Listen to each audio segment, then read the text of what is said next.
예, 지난 주말 사전투표장에서 벌어진 어처구니 없는 일들에 이어서 중앙선관위의 대처 또한 여론의 문매를 맞고 있습니다.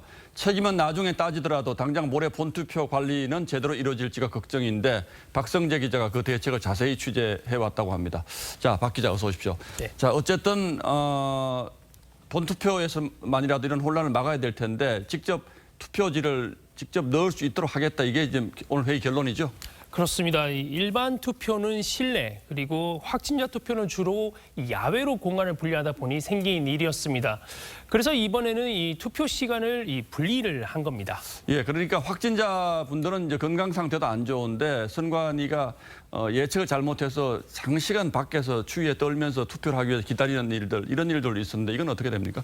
네, 사실 선관위는 그 부분을 지금 바로 잡겠다라고 자신을 하고 있지는 못하고 있습니다. 예. 일단 오후 6시까지 입장한 일반 유권자 투표가 끝이 나야 확진자 투표가 시작이 되는데 투표소마다 조금씩 다르지만 투표관리원들이 방호복으로 갈아입고 일반 유권자가 다 나가는 시간까지 감안하면 20분 이상은 기다릴 수 있습니다. 공간이 부족해서 외부 대기가 생기는 경우도 있겠습니다. 다만 선관위는 기표 공간을 좀 늘려서 대기 시간을 줄이겠다 이런 계획입니다. 자, 이런 일들이 전혀 예측 못할 상황도 아니었는데 왜 이렇게 했는지 참 이해할 수가 없는데 자, 또 하나 굉장히 중요하고 미묘한 문제가 있어요. 그저께 투표하러 오셨다가 직접 기표하면 내가 넣겠다고 하니까 이게 안 되니까 그냥 돌아가신 분들 있잖아요. 투표지는 이분들은 이미 인쇄해서 받았는데 네. 그냥 돌아가신 분들, 이분들은 다시 투표를 할 수가 있습니까? 네, 이분도 아직 명확하게 결론이 나지 않았습니다.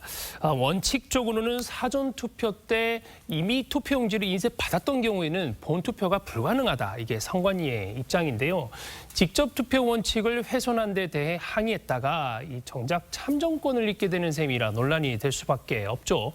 이 선관위는 오늘도 가급적 할 수 있게 하겠다 이런 애매한 답변만 내놨습니다. 모레 본투표 때 투표를 해야 하는 확진자 숫자는 얼마나 됩니까? 약 110여만 명 수준이고요. 모레 전체 확진 격리자가 110만 명 수준. 네, 그렇습니다. 네, 예. 전체 확진자는 110여만 명 정도가 예, 되고요. 예. 이 가운데 18세 이상은 88만 명 정도로 추산이 됩니다. 예. 이 가운데 30%가 사전투표를 한다면 약 26만 명이죠. 예. 사전투표소 3,500곳으로 나눠보면 한 곳당 대략 75명 꼴인데요. 하지만 수도권에는 제한된 1시간에 많은 유권자가 몰리다 보니 혼란이 벌어진 겁니다. 다만 본투표소는 14,000여 곳으로 4배 정도 많아서 사전투표 때보다는 부산 효과가 있을 것으로 선관위는 예상을 좀 하고 있습니다. 그러니까 박 기자 얘기를 들어보니까 선관위가 이렇게 많은 확진자나 격리자가 이제 있을 줄 몰라서 예측을 잘못했다 이제 이런 이유를 대는 모양인데 예. 4배 정도 본투표소가 많다고 하더라도 또 그만큼 투표자 수가 또 모레 많으니까 뭐 그저께만큼은 아니겠지만 또 기다린다거나 혼란이 있을 수는 있겠군요. 예, 그렇습니다. 자, 어쨌든 선관위의 이번 부실 관리 사실은 좀 민주주의 국가에서 벌어지기 어려운 일인데 어쨌든 누군가 책임을 져야 되지 않겠습니까?